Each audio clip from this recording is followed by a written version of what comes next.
আসসালামু আলাইকুম। সবাই ভালো আছেন? দেখেন আমাদের একটা সুন্দর একটা ফুটফুটে একটি বাচ্চা হয়েছে গুরু দেখাইছি আপনাদেরকে। দেখেন কি সুন্দর একটি তুলতুলে বাচ্চা। এই যে তুলতুলি বাচ্চা,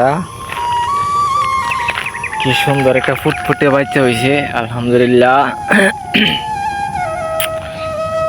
আল্লাহ সিং মেহেরবান।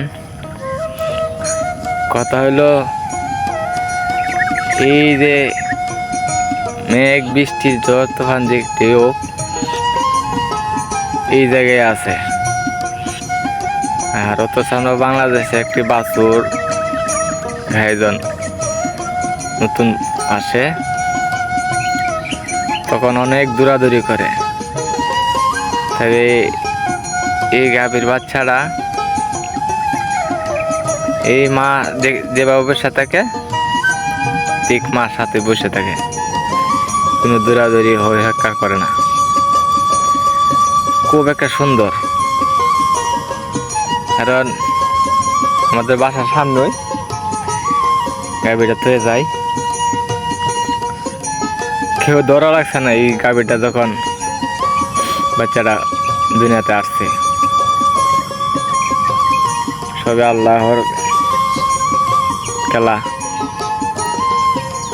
দেখেন কি সুন্দর ভাবে বসে দিছি,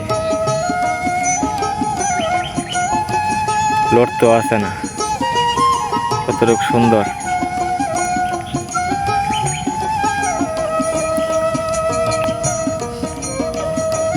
কি সুন্দর একটা বাছুর আল্লাহ পাক দিছে।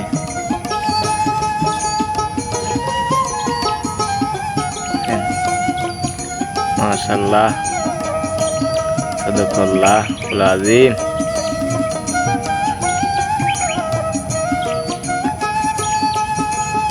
তারা এখানে থাকা, এখানে খাওয়া, আর কোনো রাস্তা নাই। এই জায়গায় বসা, খাওয়া দাওয়া করে সবকিছু।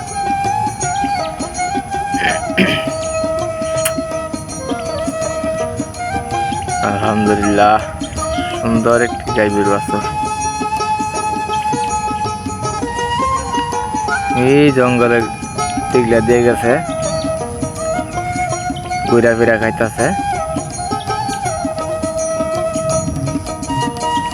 আমার তো সবচেয়ে সুন্দর লাগতেছে, ভালো লাগতেছে এই গাভীর বাচ্চারা। ষাঁড় বাছুর, ষাঁড়, সুন্দর একটি ফুটফুটে বাচ্চা।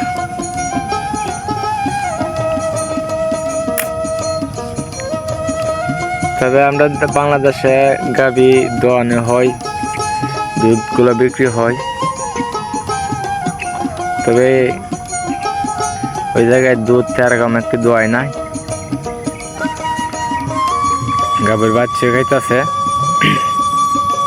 মাঝে মধ্যে যদি একবার গাভী দোয়ানো হয়,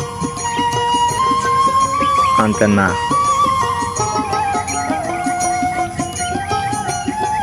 এটি সুন্দর একটা জিনিস। আর আমাদের দেশে তো গাভীরে ঠিক টাইম ঘাস খাওয়ানি, গাভী দুধ দোয়ানি, অনেক কিছু করা হয়। সে দেশে একবারে কমই, খুবই কম।